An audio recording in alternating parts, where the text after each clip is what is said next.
издржливиот, откачениот и храбриот, секогаш расположен за стендап. Сашо Тасевски!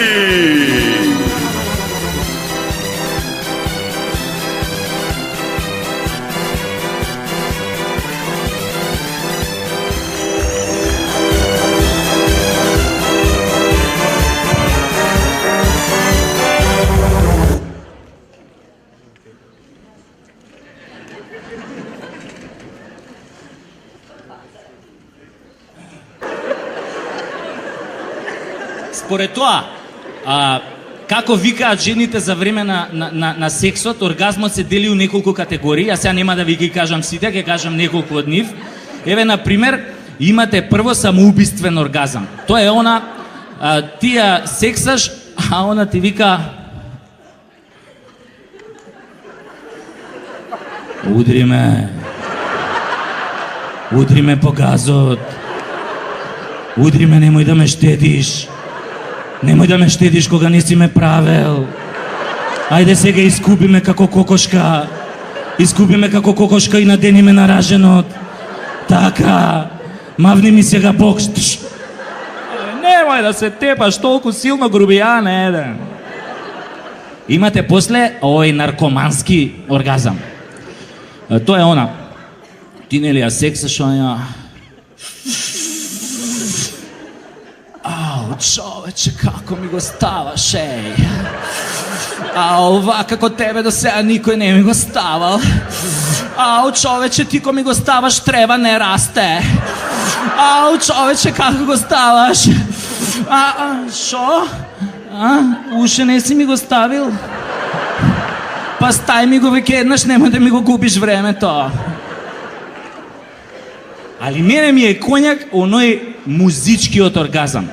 Тоа е ти она, ти нели ја тресеш ова, а она вика: свирни ми го форте, отвори ме со твојот дебел виолински клуч, дрндај на мене како на гитара, дрндај ме во едур, сакам да свирам на твојот дебел кларинет, искористи ми ги цицкиве за чинели, свирни ме со гудалото како прва виолина.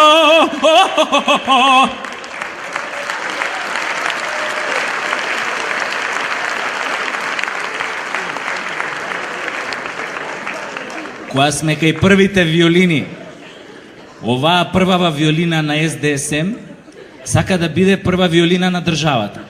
И затоа летово реши да спие по селски куќи. Кампањата беше: уколку по селска куќа преспиам, толку сум поблиску до народот. Само како никој од тие околу него не му каже дека џаве ке шета по селава, бе, нема никој да најде таму. Сите од целата у Скопје се дојдени. И сите тие сакаат барок рококо. И никој од нив повеќе не сака да слуша кукурику.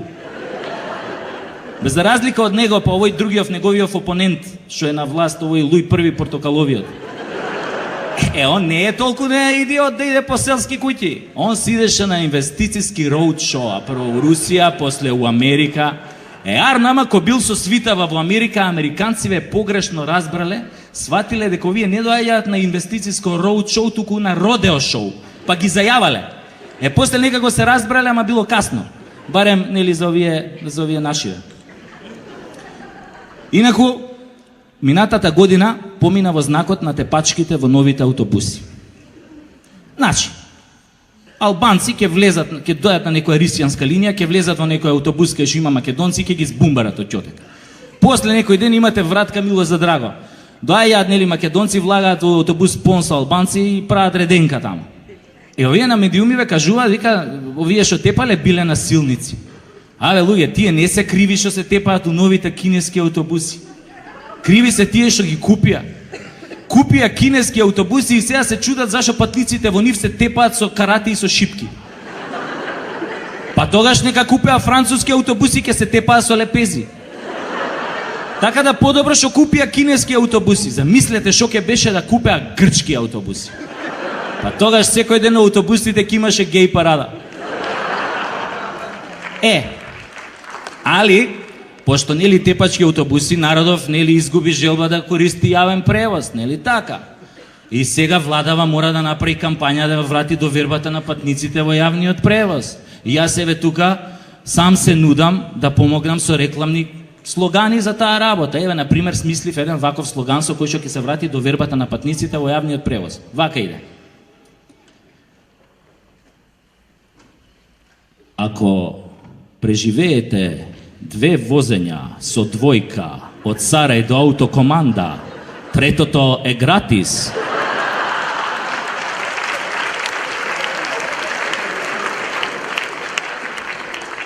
Осмели се, зашто и ти си во Македонија. И имам уште еден слоган, тој исто добар, тој ем ќе ја врати до вербата на патниците, ем ќе го намали бројот на самоубиства у Македонија. Тој иде од прилика вака. Наместо да кренете рака на себе, влезете во автобусот со број 41 и ќе го добиете тоа што го барате уште на следната станица. Ако случајно преживеете, ги враќаме парите за купениот билет и ги сносиме сите болнички трошоци до следното ваше возење. Осмели се, влези во автобусот број 41, зашто и ти си во Македонија. Од мене толку, мили мои.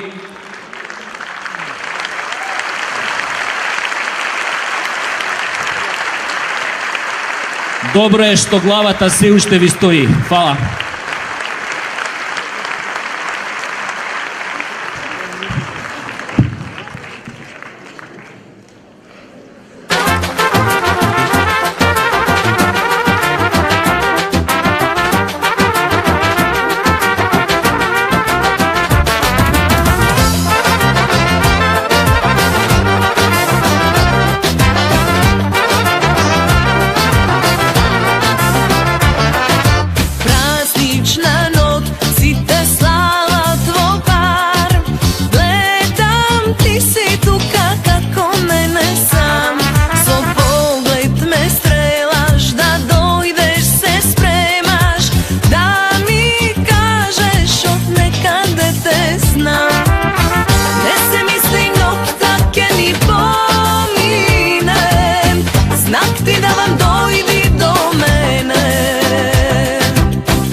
сега само за вас.